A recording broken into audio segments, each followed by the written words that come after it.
All right. Next is from Scorp Stinger, and the subject is Fangin' and Bangin'. Edge's recent reference to his past dark stables, the Brood and the Ministry of Darkness, made me remember how cool the Brood was.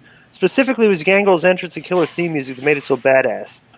In my opinion, the stable was far too short-lived, and according to David Heath, Gangrel, it was squashed as soon as he started to get over with the fans and the live crowds were cheering them over the baby faces. My question is, has Disco or Conan had any encounters or good stories regarding David Heath, a.k.a. Gangrel, a.k.a. the Vampire Warrior, a.k.a. the Blackheart? He seems like a really cool and nice guy in shoot interviews and is referred to by most as a legit tough guy in the business. In my opinion, he was a very underrated wrestler with a cool moveset, and who maybe couldn't go much further with having a vampire gimmick. What are your thoughts, experiences, and run-ins with David Heath? P.S. I believe he still actively wrestles and will probably be down with coming on and promoting his shows. Is it possible to get him on our K100 podcast for an exclusive interview? Sincerely from the North and K100 fans to the Scorp Man. First of all, we don't take suggestions. Right. But if we think of this, maybe we'll do it. Secondly, I do have a very interesting story about Gangrel. Me and Gangrel go way back to like almost the genesis of my career. I was doing indies, and Raven got me booked in Memphis, and it was the first time I was going to go as a professional wrestler. I was going to go work in like a territory. Like I was going to go work in Memphis where they were working 4 to 5 nights a week and just drive around and make no money. I was going to pay my dues, right? Bro, you know who? So I was living at my mom's house at the time, right? My parents' house, and he came and picked me up to drive me to Memphis and met my mom and everything. So Gangrel was the very first wrestler that my mom ever met. Did he have the teeth in already? The vampire? He had the teeth already. Yes. Yeah, and so we hit it. I drove 7-hour ride with him to Memphis. We hit it off. We were always cool. Every time I see him, every time he's come back to Vegas, he comes in the club every now and then.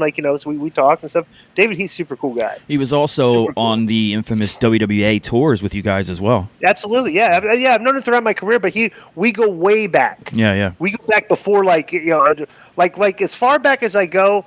The earliest guys that I knew in the business, right? My genesis of wrestling, like back in the day, is like Paige, Jake, Canyon, Kidman, Raven, Gangrel, Raven, Brian Christopher, and Scotty Too Hottie. Those were the guys I was working with in Memphis and stuff. So that's back when I first started. But they got me going before I went into WCW. Those were the guys that Ray Lloyd too. Ray Glacier. Yeah. Yeah, but there was those are like the collection of guys that were there from the beginning of my career. Conan, had you had any stories or experiences with Gangrel? Gangrel's super cool dude, bro. We should have him on the show. I always liked that gimmick, bro. I thought the Brood was super over, and he probably is where it got over, and somebody probably cut its legs off. It was a cool, original gimmick. And I just remember when we were in WWA, he was there with Luna. They had gotten to like some sort of a fight, and they had to go out together to do like an angle or a match or something like that. And literally, he was standing there, she was standing there, she was looking at him, and he was looking at her, and they were literally like growling at each other. And I was like, "The is going on here?" They were looking at each other.